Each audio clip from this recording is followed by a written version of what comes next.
Is Australia Day becoming a cause for division rather than unity? This question has been thrust into the spotlight with the recent cancellation of the Australia Day Gala dinner in the UK, a decision that has stirred a storm of controversy. The annual Australia Day fundraiser, held for the past 2 decades in the Grand Exhibition Hall of the Australian High Commission on the Strand, was a black tie affair attracting some of Australia's brightest stars, from Kylie Minogue to Tim Minchin.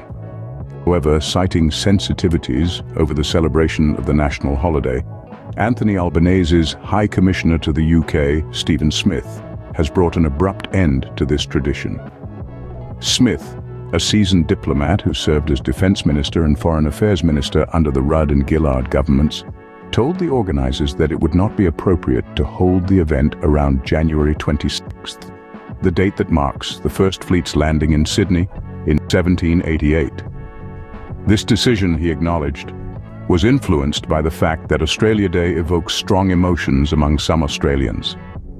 The High Commission of Australia reportedly proposed alternative dates in March, along with other changes such as imposing an 11 p.m. curfew and charging the charity a hefty sum of $55,000.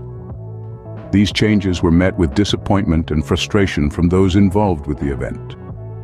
Phil Aitken, a founding member of the not-for-profit Australia Day Foundation, expressed his sorrow at the lack of support for the event, describing the situation as very sad. Bill Muirhead, another founding member, didn't mince words, slamming the decision as un-Australian.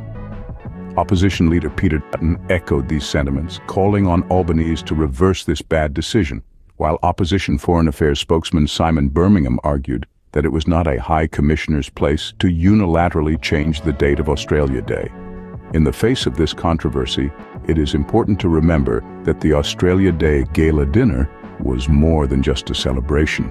The event has turned a profit in recent years, with the proceeds used to fund scholarships for Australians to study in the UK.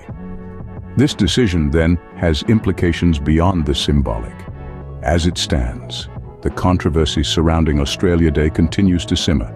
The cancellation of the Australia Day Gala dinner in the UK has added fuel to the fire, raising questions about the appropriateness of the date and the way it is celebrated.